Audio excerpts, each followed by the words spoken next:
Well, that sucks. You don't tell me to shush. I just told you to shush. But It had to happen. But I talk anyway. It had to happen. At some point, League of Their Own is not a good movie. the winning streak was going to end. And the point streak and the road point streak. And it all came to a head tonight in Minnesota.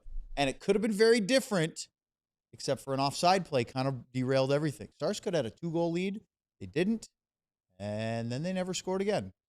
Here on the DLS Stars postgame show, we'll break it all down, and we will question Sam's taste in movies and actors tonight on DLLS.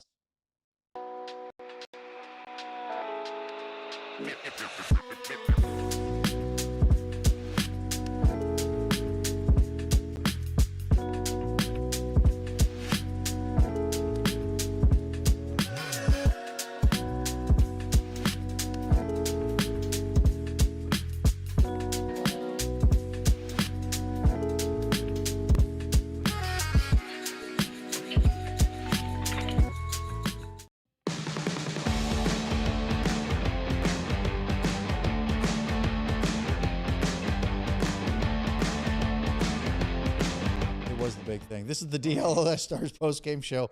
This one could be an interesting one, but we're not mad necessarily about the Stars play. But there were some other conversations that floated through the evening that I think have fired everybody up. We have Craig Ludwig, Sam Nessler, Sean Shapiro on location. Ryan Vaughters is our producer. I'm Owen Newkirk. Don't forget, before we get started, that we have new hats here at DLS, the new hat collection. Sean, you might have to get off your wallet and buy one of these. I don't think you're just going to whine about it until someone sends it to you, but they're great hats, and you should definitely promote the show that at least you're a part-time participant on.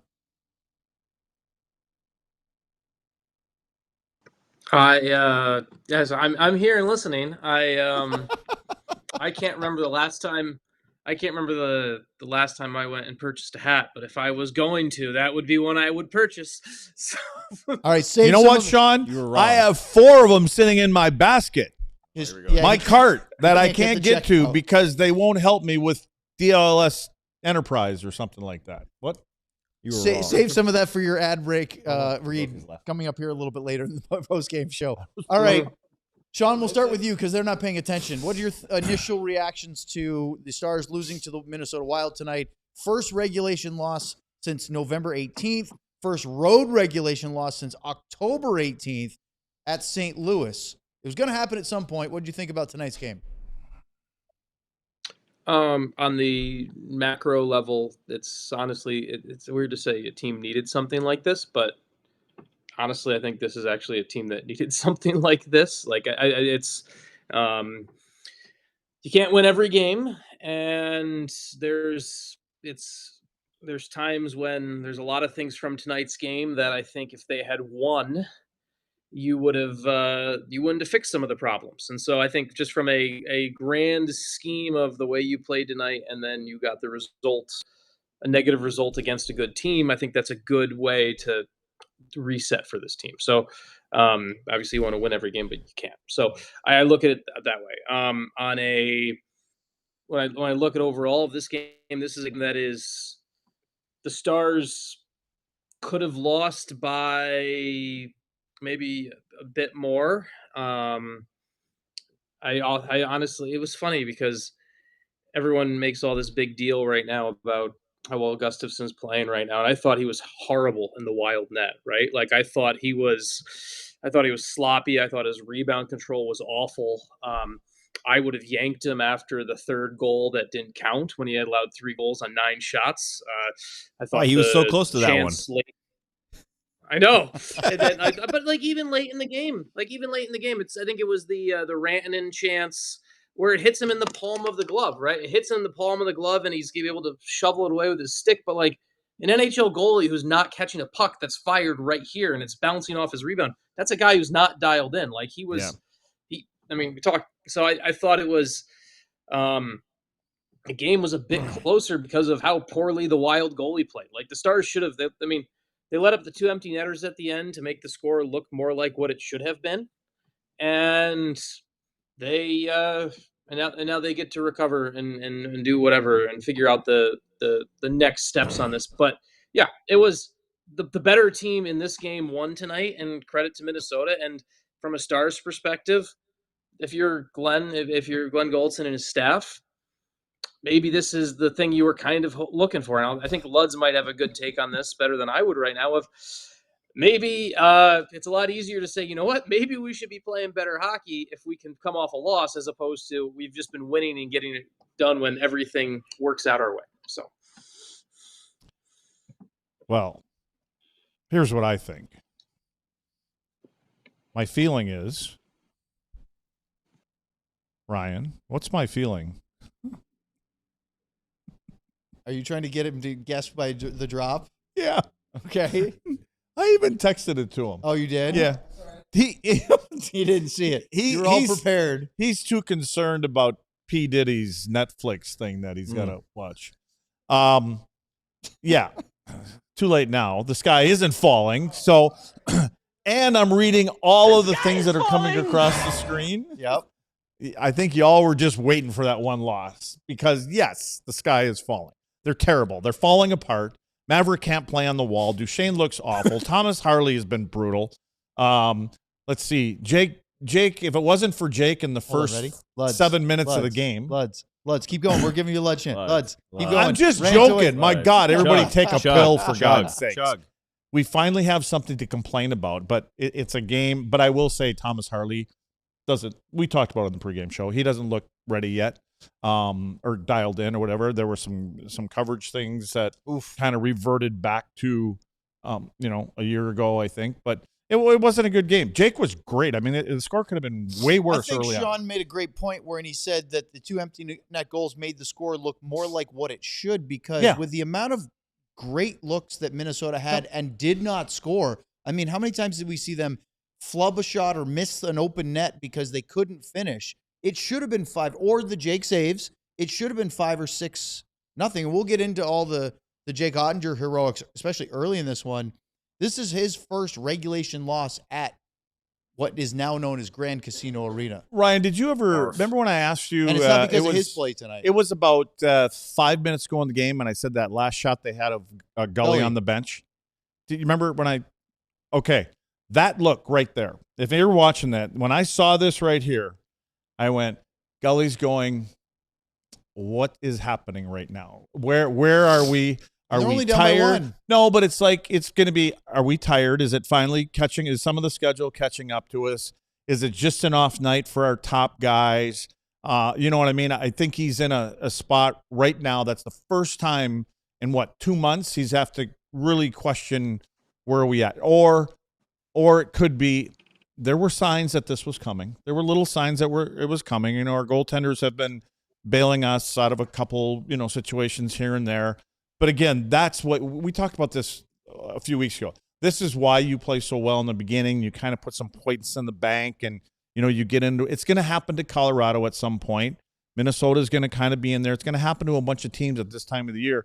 I just think Dallas is too good. The group is too strong in there to let this kind of fester into anything. Sam? Yeah. Would you like to join us? Yeah. Thoughts on the game tonight? Yeah, I'm actually writing it as we speak, but the Luds has said it multiple times and we've seen it. The fatigue was catching up with this team, and it's not an excuse that the team has won a million games. So it's not like we're saying they're tired and that's why they've lost 6 in a row. They have proven themselves worthy of being able to overcome fatigue, whether it's mental fog with a mistake here and there, whether it's not able to get your boots going on a back check and kind of coasting. And it's not a lack of effort. I don't think it's not anything like that. It's a team that has, everyone's playing so much hockey that everyone has these types of games. And through 40 minutes, they once again had themselves from good goaltending to excellent power play, and 34, I believe now, penalty kills in a row, had them in a spot where they could still win despite not playing well and only having 9 shots on goal through 2 periods. That fatigue finally caught up to them, and I believe that's a big reason why they went from tomorrow having a practice to now having a day off. And I don't think that's going to be the first time we see that type of thing. They need rest right now. Well, for me, what a good guide for me is when number 96 looks mortal, then it's kind of, every single game, every single shift, he seems to be that dominant guy. Mikko didn't stand out or didn't dazzle anybody or run anybody over. There were a couple times he got hit. fell down and kind of looked around if he was going to get a call for it. So I just, to me, I don't think it's any more than that. So I'm just adding these up real quick because it got me thinking about it. I probably should have looked at this sooner today, but the schedule, right? It started the last time they had 2 non-game days in a row was in the middle of that 4-game road trip. Vancouver, Calgary. They stayed in Calgary a couple of days. Then they had the back-to-back Edmonton, Seattle. So those Sunday, Monday, before they had the Tuesday, Wednesday back-to-back Edmonton, Seattle, was the last time that they had 2 non-game days consecutively, right? Which is important. They've had 2 back-to-backs during that span. But more importantly, that'd be 4, 5, 6, 7, 8, 9, 10, 11. So this is 10 games so far of a stretch where they still have 2 more. 12 games in 21 days. That's more than a game every other day. Yeah. That is a brutal. I know the whole league is dealing with it. But so you're seeing it around. It's not like the Stars are the only team that has a game like this. This isn't one of those comments where it's not fair on the Stars versus anyone else. This is just, we're all dealing with it, but it kind of mutually sucks for everybody involved. The end result is they get to go to the Olympics, and I'm very excited for that in February. But you can see why their game, I mean, we go back, this is the 3rd game this week, if you count the Sunday game, which technically counts as last week's schedule. But in the last 4 days, they've played 3 games, and they haven't looked particularly energetic in any of those. Pittsburgh, Winnipeg, Minnesota, they found a way to win the first 2. And tonight they were leading twice, but then ended up just running out of gas. Didn't Gully say in one of his, I don't know if it was in yesterday or today, where he said they finally had a practice and they had a good skate and they got to work on some things and like that? Was that yesterday? It was after the last game, I think. He wanted to have a practice and maybe that's what he was thinking. Yeah, maybe I should have given him a day off there. I don't know. The Avs are rolling along. They're up 4-1 again now. You know, I mean, but they're gonna hit a bump in here somewhere too. So, John. So guys, it's funny because this was watching what happened with the Stars tonight, and we're talking about the schedule and getting them and everything like this. This is a problem that 28 of the 32 teams in the NHL have been talking about all year. Look at any other division right now where it's where you just look at how teams are up and down and positions change and everything like that. So, actual fun fact. It better be fun. Of the 32 teams in the NHL right now, 28 have lost at least 4 games within their last 10 games. Okay? So across the league, if you go off the last 10 games for 32 teams in the league, 28 have lost at least 4. There's a collection of 4. The top 3 teams in the Central, in the Boston Bruins, are the only teams that have not lost more than 4 games or more in their last 10 games. This is the state of the NHL right now. Everyone, basically across the league, teams are they're getting worn down by the schedule. Games are sloppy. Teams are not playing well. Everyone is getting their ass kicked by the schedule, and it finally caught up to the Stars. And so they're getting pulled into what's pulling everyone else down. And this is where, as Lud said, it's going to happen to everyone. It will happen to the Avalanche at some point. It will happen to Minnesota. Good teams are the ones that make this a little blip in the road. And this is where the Stars have been a very good team so far. So we're talking about the first regulation loss in 12 games. Okay, it's only a blip right now. This is honestly in the larger scheme of things of where this league is right now, it's nothing. And they can just prove that to us because if they go and win on Saturday night against Florida, all of a sudden it's like, oh, you beat the defending Stanley Cup champs. It was 1 out of the way. So it's a reality check for the Stars. And I think that's a good one, honestly. I think this is where the NHL is. This is what everyone else is dealing with. You've been living in a different class right now. And now prove that you can be back and take this opportunity to prove that you are above everyone else. And this isn't going to pull you down. And now your next 10 games aren't going to be a 5-5 stretch or a 6-4 stretch or 6-3-2 or whatever it is. Like, I think there's I just, with the Stars, there's so many times that, and I knew this was going to happen. I knew it was going to happen whatever the first time they lost, right? We're going to go find all of the issues were going to come unbottling out, right? Like, it's like I'm pulling the cork and then everything's going to go. So we can talk about those things. And I'm not saying we shouldn't talk about the 5-on-5 play. We shouldn't talk about how certain things looked. But we also have to remember, in the grand scheme of things and the line and where things are set by the league, the Stars, once again, have problems that 27 other teams would kill to have right now. And I think that's important context to bring in all of this right now. So, yes, they got their ass kicked tonight. They sucked. But it's one game. So, and they still came to within 6 or 7 minutes of possibly winning a hockey game. Yes. And an offside challenge that correctly called by the coaching staff for Minnesota, that if it didn't go their way, they have a power play with a 3-1 lead. Yep. We'll get into all that and more here on the DLS Stars postgame show. This episode is brought to you by Prize Picks. If you're looking for a simple way to win some money for being right around sports, boom, boom, boom. Prize Picks has you covered. Prize Picks makes it super simple. They offer stacks. That means if you want to put all of your money on one player, let's say Tennessee Titans quarterback Cam Ward from the U, you can put it on there for rushing yards, passing yards, and touchdowns. And when he hits all of them, because whether or not the team stinks, you know he's going to hit it, you can win for being right. Prize Picks also allows you to copy and follow other players. That's right. If you don't know anything about it, like I don't, I just had to ask Luds who another quarterback in the NFL was, then you can copy other players' lineups directly and still get paid for being right. It's that easy, guys. Download the Prize Picks app today and use code DLS to get $50 in lineups after you place your first $5 lineup. That's $50 in lineups with code DLS after you play your first $5 lineup. Prize Picks, it's good to be right. You hear in the news that beef prices are skyrocketing. I mean, it's like a top story daily. The groceries that keep going up. Well, let me tell you something. Wild Fork Foods meat and seafood market has over 700 items, including 500 at under $10 per pound. And they have everything. Over 250 cuts of beef, poultry, seafood, even the exotics like ostrich, rabbit, and alligator. I haven't tried any of those yet, but I'm not totally opposed to that. I was amazed at the selection when we went to our viewing party at Wild Fork. We got a chance to get a full demonstration. And let me tell you, we got to taste their brisket and their chimichurri outside skirt. Both of them were excellent, cooked to perfection. They will tell you how to thaw your meat properly, how to cook it, and you can get sides and everything else. 9 area DFW locations, including their organic grass-fed ground beef, 85% lean at $5.60 each. WildForkFoods.com. He didn't even ask.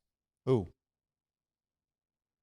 didn't even ask? We're on the show here. No, I was just seeing if there was any update on Rope, but I know it was at the end of the game. So yeah, they're not going to say anything. No. Tonight. Okay, let's get into the breakdown of this one. We have Sean, Luds, we have Sam, myself. Sam was just listening to Glenn Gulletson post-game audio to see if we had any update on Rope hints. He did not. Nope. So Glenn said this loss was coming. Yeah. Felt it coming. It sounded like what yeah was talked about in the first not segment. a secret. And then Sean said, don't overreact. We'll be fine, which is true.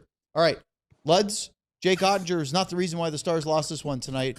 In fact, he was a big reason why they weren't behind by 3 or 4 goals in the first 5 or 10 minutes of this game. Yeah, it seemed to be like a bit of a shooting gallery early on. And if it wasn't for Jake, they would have been down. Well, here's one of the first ones here. Clear chance. I believe this is Kaprizov. Correct. Jake makes the save. Next one, a little more of the same. Jake makes the save. A little bit. Here's some of the space open in front of the net that we talked about, that we're going to see a little bit more of this. Another opportunity here behind the defenseman. Jake makes the save, and then coming right down the pipe is Kaprizov again. Jake makes another save. Then, as we get down the road a little bit, it's Jason Robertson doing what he has been doing for a long time, and he does it just so happens he does it in the building where the general manager of the Minnesota Wild is going to be the general manager of the Olympic team, which is all good. I would say that was properly, conveniently timed place to do a goal. Yeah, but you know what? They've been keeping a tab on Robo the way that he's been going anyways. But this one here, again, a bit fortunate, but Robo's been getting rewarded, and I wanted to put on their power play up there. And again, we talk about 5-on-5, and they always seem to come through on their power play. But again, this was a Wyatt shot. Robo shoots from distance. It actually right at the last second, I believe it was Matt Boldy's going to come out here and try to get his stick on Robo's shot. But really, I give credit to Rope here. He comes off the goal line, does what he normally does, and he had to pay the price ultimately at the end of the game, but he comes to the front of the net, gets in the eyes of the goaltender, hits the stick of Boldy. It did not. I couldn't see where it hit Faber here anywhere, and it just kind of stuttered and flutter. And then you can see, look at where Rope hints is. See how he jumps up in the air here, and he kind of gets up and tries to get out of the way. This one, gets by him and gets into the goaltender. But that jumping up in the air is going to cost him at the end of the game. But ultimately, that's where the Stars get a lead, and they probably should have been down a goal or two at that moment. Sean, I looked at that, and I don't know anything else that their goaltender could have done. I mean, he had a bunch of traffic in front of him, and I guess somebody could argue and say, well, he should have been looking to his left. Well, I don't think he could see where anything was. Yeah, I mean, that's a good goal. That one wasn't my. That was my. It was definitely the second one, wasn't it? Yeah, it was the second one and the other one. It was. I thought tonight was. It was funny. Like, Luds, you played this game. You understood players getting into rhythm. It was kind of interesting to me to see. This is the first time in 15 games the Wild goalies haven't rotated, right? And it's the first time in about 15 games Gustafsson struggled to track a puck. Like, you just talk about creatures of habit and how things go and everything like that. It was certainly from a Minnesota perspective, I'd be fascinated to ask myself that question of, is this something we had to battle through once to kind of break his mental look at something, or is he a goalie that can only play every other game? Because he's been really great when he plays every other game. It's a good goal for Dallas, and the other goal for Dallas and the goal that was called back.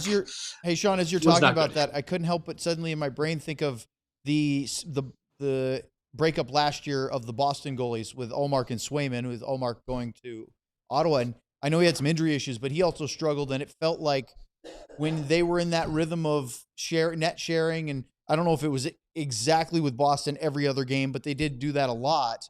They really got the best out of each other. And then Ullmark goes, and Swayman had a down year last year. Of course, the team wasn't great. Ottawa's, Ullmark wasn't himself and was injured.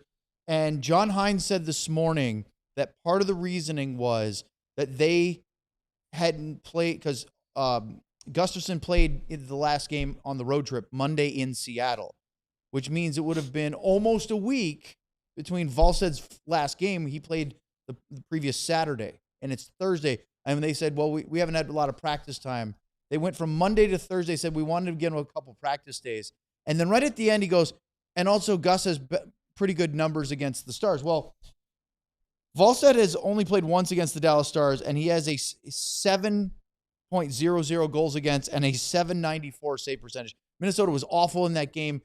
Dallas pumped him, and I'm sitting there going, all the previous explanations from the Wild head coach didn't make any sense.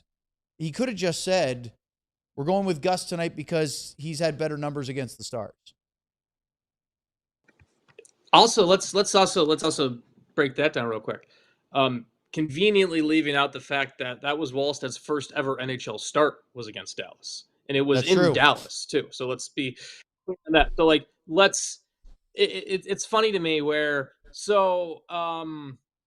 we're gonna the first ever start for an NHL guy is gonna set the entire young guy standard for his too. entire career. I mean, so we're gonna pretend. I mean, we're gonna pretend if that's the reasoning you want to go with it, fine. But that's to me, it was an interesting decision by Minnesota when they have something that's been working, and they still won, so it's still technically worked. And no matter who was in net tonight, the Wild were going to win. Let's be clear on that, right? And it's an interesting part for like when we kind of start nitpicking on games and things in the Central and everything like that. Everything we talk all the time on this show about building for the playoffs, right? And the reality is this is probably the first round playoff series. Like, that's just the reality. Like, the Avalanche have the lead in the standings. If the Avalanche and Stars continue to do what they do, it's probably Dallas, Minnesota in round one. That's probably what it is. And if Gustafson can't play back-to-back games. Well, that bodes well for our show in the spring because we can go back and clip this and we can all feel smart about calling it out. So that's my positive, I guess. I don't know. I'm trying to polish something here. Luds, I tracked one Dallas Stars high danger scoring chance over the first 40 minutes. Sam Steele. It was Sam Steele. Yes. Thomas Harley. Do we still consider them high danger? It's a very valid question. I mean, nothing against Sam Steele, but to be fair, for the same reason why I think Mikko and Wyatt, they get farther distances. Should be considered high danger. Like, you know how, like, for example, a backdoor wide open pass. Well, no. Should be for you're right, anyone. because a lot of times I will give a better sort of grade or thought on a scoring chance for Alex Ovechkin from farther away as one-timer because he's so good at scoring on that. Whereas most guys from too far out, you go, that's too far away. That's not really a scoring chance, or it's definitely not high danger because there's, like Jason Robertson can score from areas that other guys just simply can't. There are other guys that can be right in front, backdoor with an open net, and find a way not to score. That's my point. Why is it considered a high danger chance then? Because even Sam and I have a chance at scoring on that goal, theoretically. I mean, it's about it's the best scoring chance they had in 2 periods of hockey. And they scored 2 goals, and neither one of them. That's more about the goaltending that Sean was talking about. Do you think? But I used to bury him. I don't know think, about you guys. Do you think people would have a better reception to this if we just labeled them high danger area scoring chances? Well, because there are times where they, and this Good job, Sean. Here we go again. Yeah, you always have to put a little gas on that fire. You did. I have a problem sometimes with high danger chances that other, outlets post because I think they're inflated because sometimes just because a guy is close to the net, they say, oh, well, that's high danger. It's close. But there are times, Sean, where there's a, long shot from distance. Goalie makes the save. The puck is right in front. The goalie doesn't have to move. He has the post sealed. It's within an inch of his pad, and a guy jams at it. It's never going in on a good goalie. You mean Brady Tkachuk's 15 chances a game from 3 inches off the pad aren't all high danger chances? I mean, you mean Brady Tkachuk shouldn't score 6 goals a game or whatever it is based off of it? That's kind of where I'm going with that. And thus, therein lies some of the flaws with expected goals and chances and all that stuff. And we lost Luds, but I enjoyed the conversation nonetheless. As a wise man once said, expected by whom? So that's right. Yes, I like the callback to the pod. Let's talk about the tying goal. Joel Eriksson Ek I would love to hear Sean. On this one. I'd love to hear Sean. So you have a breakdown, and then we're going to go to Sean for his goalie analysis on this first Minnesota goal. Well, I did see a little tweet or something like that came across the screen earlier. Wanted to know if we were going to see Thomas Harley's 2 goals against here. And we are. And so this first one with Thomas, again, I would rather see him receive this a little bit. He ends up kind of stepping up in the neutral zone. But my big thing is as soon as he steps up, his head is down. So he's basically trying to play the puck, which it would have been a good time to probably put a good hit on Boldy coming up through the middle of the ice. Anyway, Boldy steps around him, takes off. And then there are other things that break down. I have Hintz's feet circled. I have Robo's feet circled. Go back one, please. This is the one I was Ryan. talking about where the legs look heavy. Yeah. Right here is where both of these guys stop their feet. And I'm talking about Hintz and Robo. So that tracking back that Gully's been working on and getting all 5 guys to get back to the front of the net, it's not there tonight. And so ultimately what happens here, I don't like the way that it was played by Petro. Honestly, Eriksson Ek ends up getting position, but if Robo again skates all the way back hard, he's back in here probably to help. But what happens is Thomas loses position and then Petro loses position. He's on the outside looking in. There's a shot, rebound, and Eriksson Ek has position right there. I would call that a high danger chance. Well, yeah, I would too. There's 2 of them, as a matter of fact. It wasn't Sam Steele shooting. Yeah, I mean, Boldy comes in. Now, sorry, Sam. In Jake's defense here, Boldy takes a good opportunity, hits Jake in the right pad, pops out right in front. But again here, when you're Petro here and being right-handed especially, and you're facing the net, you should be able to reach around with your stick and then get underneath that Eriksson Ek stick and lift it up off the ice before that puck even comes out. So you can kind of ride him out of that. So you want to talk about the goal now? Is that what we're I want to hear Sean on that Jake's rebound control. I don't know what he was going to do about that. I'm just curious. Yeah, this one I have hard time being critical of Jake on this one. I also Joel Eriksson Ek is also a big heavy man too. And I'd like to see Petrovic do a little bit better there, but it's also one of the reasons he is a big part of the Wild and a big part of playing for his national team is because he's a big heavy man that is hard to lift his stick. What about the rebound control? But hey, Sean, these guys are talking about rebound control. Teach them what POP actually means. I mean, you can't. Yeah, like that. Goaltenders will get out there on a puck off pad, and they know that's the drill. Yeah. They can't control them. Yeah, I mean, it's going to hit the pad. It's coming out front. There's only so much that Jake can do on that play, and that's one where with where it's shot, with the height off the ice, it's not really. Could he get it down with his glove? Maybe, but if your hand is down that low, there's potential this other hole up here that opens up already too. This to me, it's a good play by the Wild to do that, and this is where as a goalie you need your defenseman to go and you need him to lift that guy's stick. So it's why it's honestly it's a play that the Stars need to do way more, right? Like we just talk about if you talk about things that the Stars should take from this game, if you're Glenn Gulletson, you're like, okay, you know what? Sam Steele, maybe that's how you should shoot the puck. You know what? That's just like if you just shot the puck that way. No, but because I do think, I mean, what I'm saying, and Sean's saying the same thing, I think, is Matt Boldy is an excellent player. He's got a high hockey IQ. He understands the angle that he's at, and he can, and I'm telling you, he already recognizes that Eriksson Ek has got position. And so he is purposely, does he want to score? Yeah, and if it goes underneath the pad, great. But his intent is to get it. It comes off the pad, and it's going to come out front. Somebody's going to hit his pad. I thought it hit his pants. Oh no, it hit his pad. Oh, I thought it hit his pants. And Boldy actually took the extra second to because he got the puck on his backhand to pivot and shift around to his forehand before. So he took the angle and made it almost even worse, or at least allowing Ottinger to get more squared up. But it worked in his favor that way. Yeah, I mean, whether he did or not, I mean, ultimately, there's other things that happen. Again, when you break down a goal, it's not just that one guy. In this particular case, I just think the forwards needed to come back harder, like they have been doing. They're coming back into that area that we've talked about. And when you stop your feet in center ice and start coasting back, you know what I mean. And guys aren't back where they're supposed to be. Just come back, come into the high danger area. Again, I don't know if that's pertains here, but come into that area, and I mean, at least you're there to help. All right, we have to hit an ad break, but we will talk about the other goals, continue to break this one down, and then get to your super chats. You're on the DLS Stars postgame show. You know that moment when you realize you left your favorite sunglasses at the beach, or on the top of your car, or the snowmobile, or the boat? Well, we've all been there.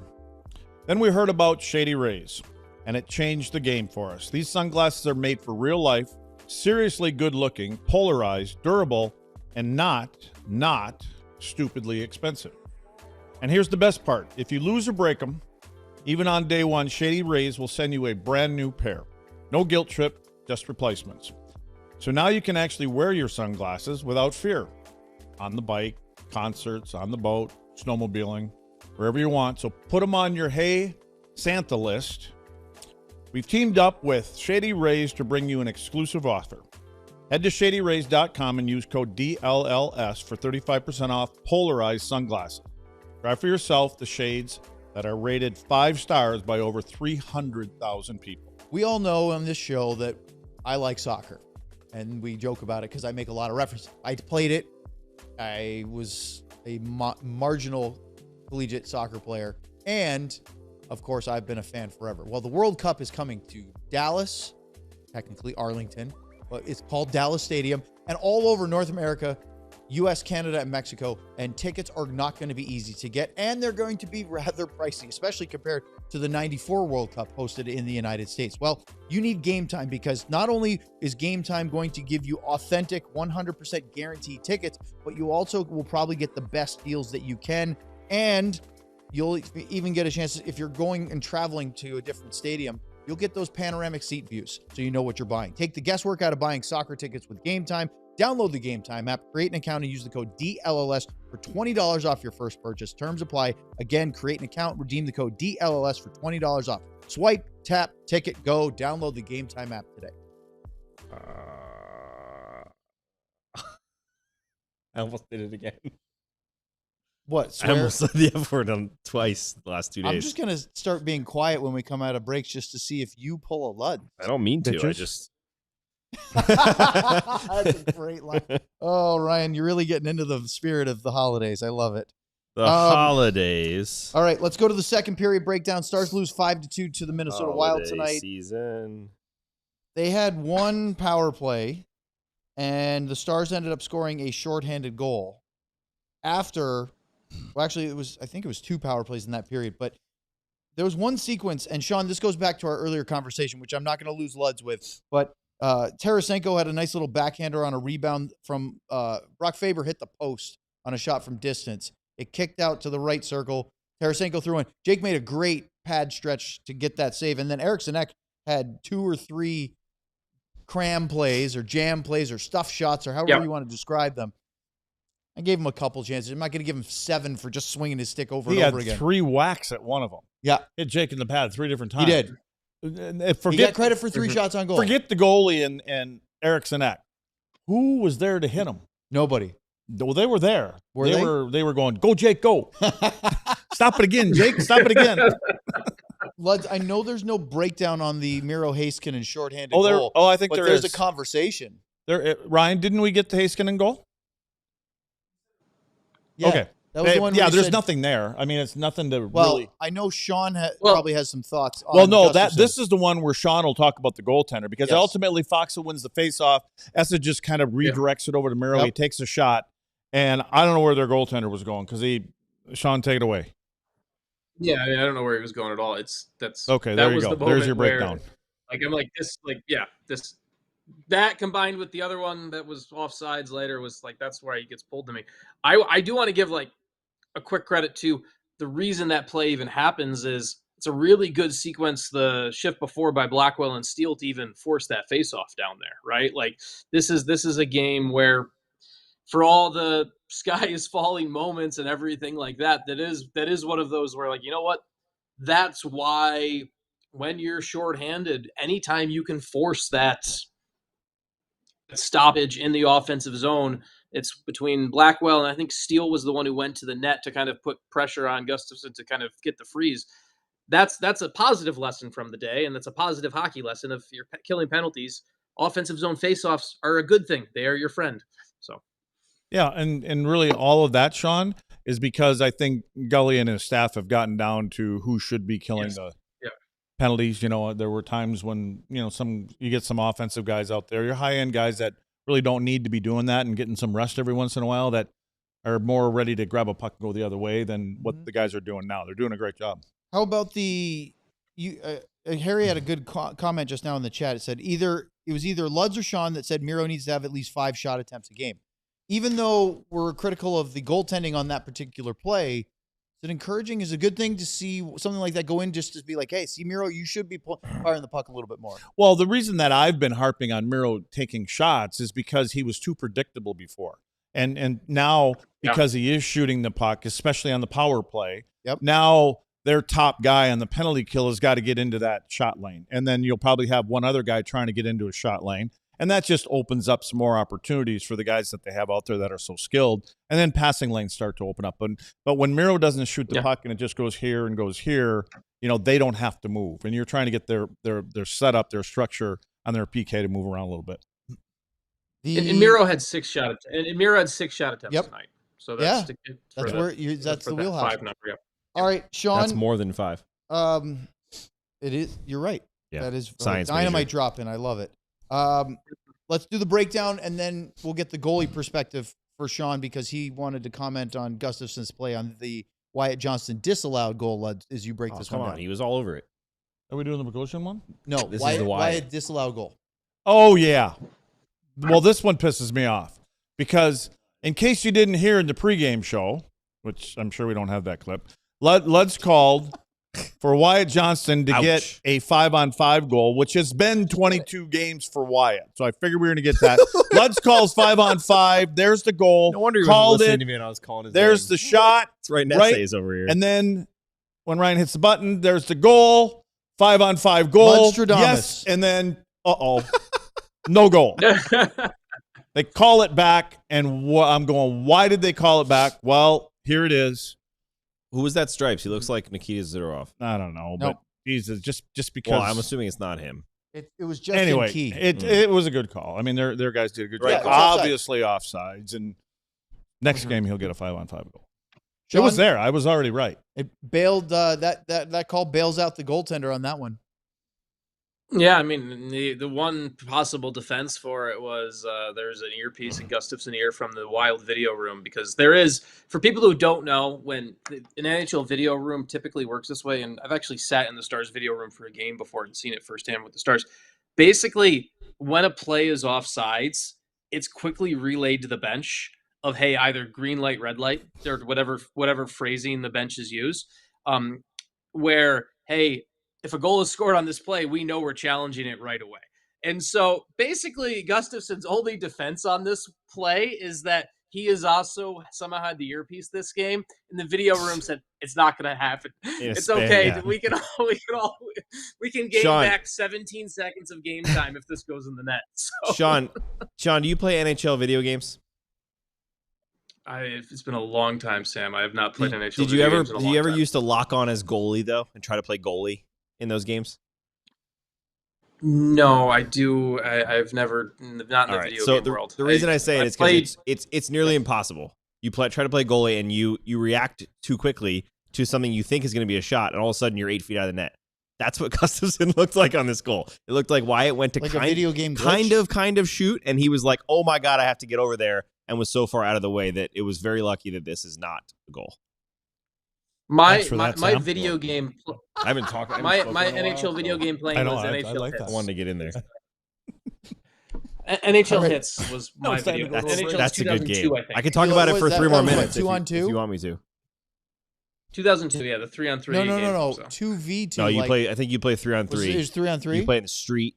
You can be the clown posse. Yeah, You light on fire when you score. Yeah. Oh, it's just a- like NBA Jam. Marty. I think Marty Turco was. I think no, it was Tugnut. Ron Tugnut was the Stars So goalie. in we that gotta. game. We at some point we need to get one, like an NHL 99 or something. Like we need to have a segment where Luds plays as Luds in a video game. Can we please have that? Like that. I wonder want if he's that in on a one of the segment. legacy teams in the new games, because you can play as the yeah. as the old school team. It wouldn't take long for it to go out this window and be over there by the House of Blues. Across the street. Luds, before we get to the ad break where Sean gives us 2 minutes about DLS merchandise and diehards and hats, let's talk about Zach Bogosian tying the game at 2. This is after the Wyatt goal was disallowed. So, I mean, again, pretty cut and dry, so it wasn't really risky. But if for some reason that goal was the challenge was incorrect, it would have been a 2-goal lead and a power play. Instead, we're end of the period 2-2. This is more for Sean too, but Sean, I don't know what happened on this goal, because everything I see, I don't see anybody in Jake's vision. I know Bogosian, got it off. He got a bomb off. I don't know if I can't tell if anybody actually. It's 50-some feet away, and it beats Jake over his shoulder, I Is that believe. Harley And so there? that I think that's Thomas. But I mean, Harley giving look it at where a- the puck is here. he I mean, now it's screening getting him? to this point. But I really didn't think that he took his eyes away. Sean, you? No, like this one to me, when I first saw this goal, I went back and watched the replay like 6 times to see if it was like tipped off Jamie's stick, because I think Jamie was the one who was right Yeah, he in did. Bogosian's face. So I could, Yep. so I went to kind of see like, was there a weird knuckle or anything like that? But this was yeah, I mean, for as good as Jake was tonight, and I texted Owen earlier in the show, like Natural Stat Trick had the expected goals tonight, 5.7 to 1.25. Minnesota dominated this game. Jake kept this game closer than it should have been for a long time. He did whiff on this one. He just whiffed I on this looked one. and That- looked to see if it hit Benner's stick, and to me, I never saw And anything. you know what's funny, Sean, is that's one of those ones that if you have a stand-up goalie, it just hits him. But because goalies do a butterfly, Do they now, do it's that like- anymore? We saw There that are the no other night in stand-up a goalies. shootout Gustafson tried it a couple times tonight, but he tipped over. I don't know why I have no idea why we're throwing him under the bus. As far as I know, the score was 5-2. Yeah. Okay. But they only had 12 shots tonight, right? You say that because he gave up 3 goals. He was bailed out by a coach's challenge. The other 2 weren't great either. But anyway, 2-2 after 2. We'll talk about the third period. Get to your super chats here in just a moment on the DLS Stars post-game show. Sean, take it away. Let's go. Let's talk about the ALLCITY network and DLS when you should be a diehard, because being a diehard gets you access to the Discord and a pretty cool community. It's not just Stars, and you can talk Stars, you can talk Rangers, you can talk Mavs, you can talk everything in there, but there's a whole community where you can talk about barbecue. If there's so many other like sub things that have been talked about in there, and basically it's diehards only in the Discord. You get access to that. It's a really cool thing. It's a really cool community that's grown with that. You also get access to all of the great writing on the site. I raved about Sam the other day with his Matt Duchesne piece. That was pretty eye-opening for everyone. That's the type of stuff that you're going to continue to get when you sign up to become a diehard. And you get additional things about I learned something about the Cowboys game the other day, which I randomly clicked on and read that. It was good writing. I unfortunately can't remember who wrote it, but good credit to them. It was probably Clarence or Ali. Yeah, and on top of that, when you look at everything with that, there's also this really cool perk where, and I'm not wearing one right now, but maybe I think Owen's wearing a shirt right now. You get a free shirt. When you become a diehard, you get a shirt right away. I think you get a shirt every single year if I last time I checked. And yep, you got one too, Sam? There you go. Got the barbecue one on.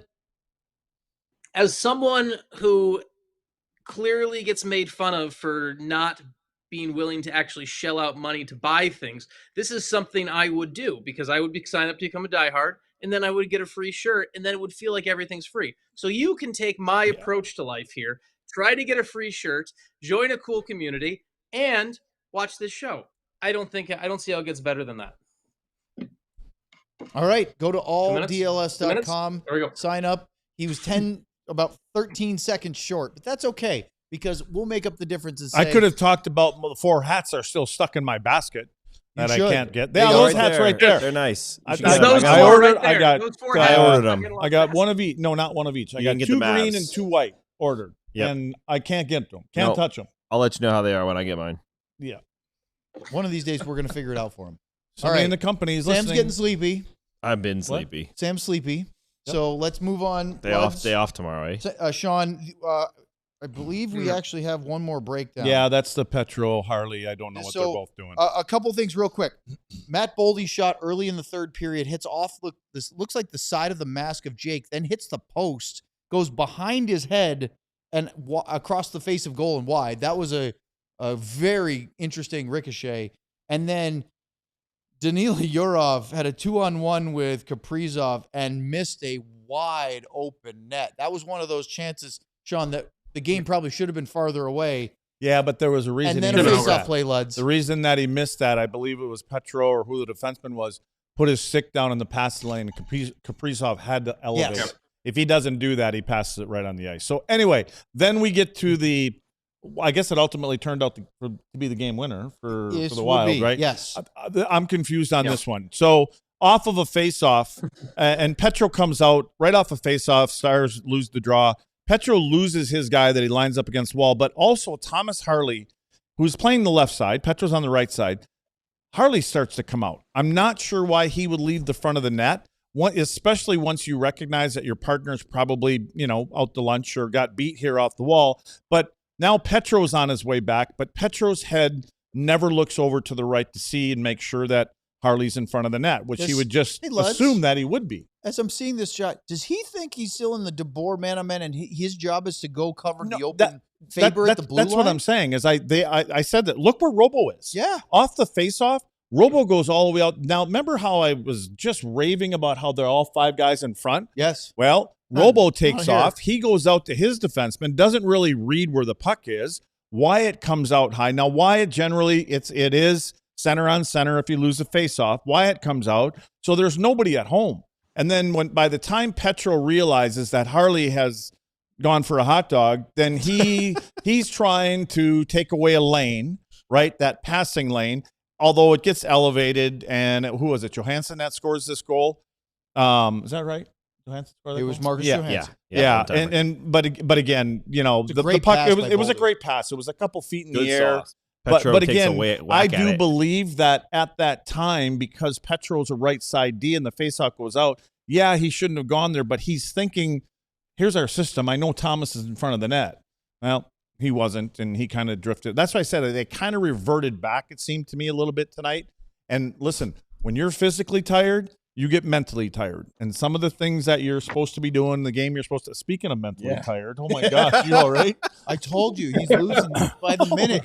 He's going downhill fast. Damn. Okay, let's I'm wrap here. this Let's up. do it. All right. That's not Didn't we true. start at 10:50 or 9:50? No, We got started 10 at minutes. 11. I started Oh, at okay. 10. And we I got just want to make super sure we chats. don't, you know, We No, got we're super good, lads. chats. I we don't got cheat you. anybody. After that, Eddie Grundle. Teddy Boy. Grundle? Eddie Grundle. are you okay? Yeah. I'm Okay. good. He's delirious. I'm rocking I and rolling. think so. I think he's starting to see I had some things crazy like- dreams Sleep last night. deprived. I think they're carrying over into my reality. Keep going. No. Nope. No. All right. No. So I'm going to look at I have Sean an and Luds important fact again here. because I I went to the don't know bathroom what's with coming Luds. out of his mouth next. Miro Haskin almost tied the game. Again, all the flaws that we mentioned, this and that and ever, What about Merrill? Rantanen floats a puck out from behind the goal line. Oh, I already thought we got to 5-2. I was already checked out. No, it was 3-2, right? That rolling puck, Yeah. and Miro rips one, even with a rolling puck, and he hits the right post. Great chance to tie the hockey game. It was one of the few the Stars created in the third period, but I thought that was one to mention because if that goes in, it's 3-3, and the Stars probably get to overtime, and this point streak rolls on. Okay? I agree. Instead, thank you. Instead, we get the Miro hits Rope hints Yeesh. with a one-timer. Matt Boldy goes down the other end, scores an empty netter. Then Marcus Johansson gets another empty netter, and 5-2 is your final. Thoughts? Anybody on the Rope hints friendly fire? Yeah. Go ahead, Sam. I was just going to say it. Luds and I were looking at a bunch. Oh, you have it too. Luds will speak about not jumping in front of the net. If you get hit with a shot, it's going to hit you in a spot where you have padding. Rope not only jumps, but he jumps and turns into the inside. I guess the lucky part of this is that it misses the left boot, which is what he broke last year with Darnell Nurse's slash in the playoffs, and it hits the inside of his right boot. The bad news is, even if this is, you think this is a stinger, it hits the guy in the skate, it's going to hurt for a bit. Rope has a very, very bad history, not only with getting hit with shots and missing time, but getting hit in the ankle, and he's been flying foot, recently too. any of those lower extremities, and he's missed a lot of time with those injuries. So I'm worried, and there's a chance that Stars fans should be worried. But we had no update after that, so the only thing we will find out is morning skate on Saturday before the Florida game. And I always say, like in that particular play there, if Rope doesn't jump there because he gets off the ground, 6 inches or so, that puck would probably hit him right in the center of the shin pads. Now, in their defense, and everybody's probably wondering, why are they jumping all the time? He's jumping to try to make sure his head gets far enough above the crossbar. So, because obviously players are always trying to shoot crossbar down because otherwise, high stick and everything else, or you miss the net. So a lot of times that's the reason they're trying to elevate to make sure, because you never know if it's going to hit somebody's stick or what it's going to do. So you're just trying to get up as high as you can so you're not getting in the face. Yep, pretty much. All right. We have a couple super chats, or should we just have Sam yawn for the final 6 minutes? I don't know. I just saw you yawn, and don't blame it on him. No, I caught that one. You ever talk about that being contagious? Anyway, It's not the only thing that's contagious. are you getting sick? No, Ryan is. Are you already sick? Oh, Ryan is. All right. Couple super chats. You want to hit us up? Feel free. Bing bang. So is StreamYard. Nils is sick too. Yeah, No StreamYard. next week. Yeah, we got a ways to go before that. Oh, yeah.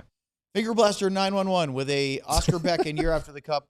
Would you rather have a 34-year-old Tyler coming off a major injury, uncalibrated for the playoffs, or use all of that LTIR money, have him sit for the season and take a younger gun for that run?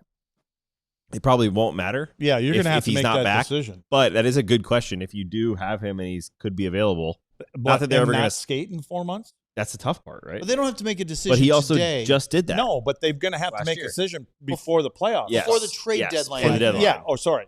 2 weeks prior to that. Yeah. So, but Tyler's not going to be back by then.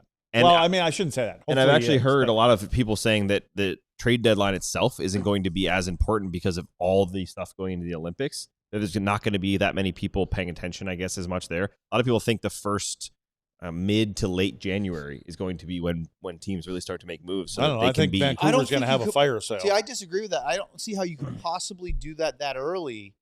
And then if something, it's just hard because you don't play games for 3 weeks but until end of February. When you come out of the Olympic break, if you have, let's say one of the players participating gets hurt, somebody's going to get hurt, right? I don't want to jinx anything, but there's a situation where, somebody that plays in the Olympics is going to pick up it's too high intensity hockey for somebody to not pick up an injury, even if it's a small one. So, every time we've said in the past, I want Jim, Sean, you and I have talked about this a bunch of times. I want Jim to jump ahead and get a guy early so it gives him more runway to get used to playing with his team. And Jim constantly says, no, we have to wait, because if you make your move too early and then something else happens, you don't have the ability to make another move, or you've already used the assets that you had designated for that or whatever. You don't necessarily buy that explanation from Jim. I don't buy it either. I just disagree. If that's the one thing, that's what you can say to preach patience. But you know what? As you said, Owen, somebody is going to get hurt. Somebody is going to lose a good player, a key part of a contending team at the Olympics. If that's you, it sucks. Okay. But when it happens to somebody else, and say it happens to any of the other 16 other teams that are playoff contenders, all of a sudden that team is now a hungrier buyer. They're willing to shop with more. They're willing to do more. That raises your price. The best time to buy right now is to buy right now before prices get inflated.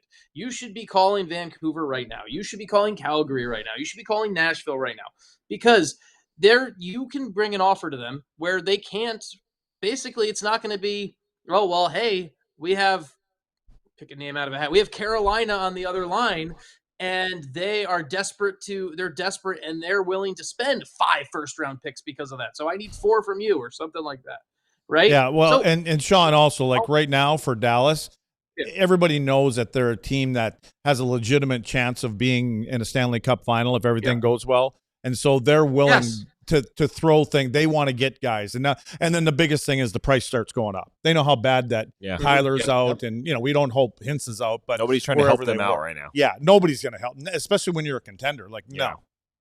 Yeah. All right, let's go to Ardell with a Ludwig and a Ben. The sky is not falling. It will grow back. Yes, the sky is falling. Not.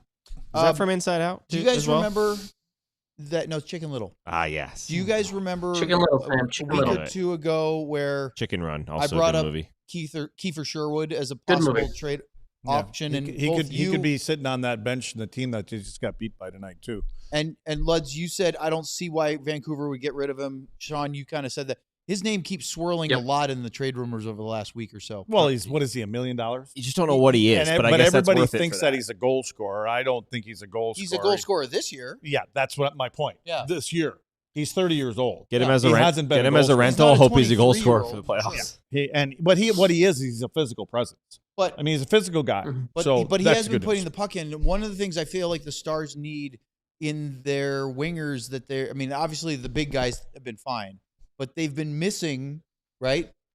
All due respect to Sam Steele, he's a fine hockey player, but he's been in a lot of situations playing with Mikko Rantanen and others to score, and they haven't gone in at the rate that some other players might. Would a Kiefer Sherwood be a low cost, relatively? We have a super chat, by the way. Player? I don't know. Would he be better than Sam Steele to play on Mikko Rantanen's wing? Yes, but also everyone laughed at me, but Steven Stamkos had a hat trick tonight. So I'll just 4 goals. 4 goals tonight. So scored as many goals as there are Swiss defensemen in the NHL. But it's not going to happen. The Stars can't fit him on there. I think I'm tired now. I'm ready to go. All right, super chat. Bing bang. Another one.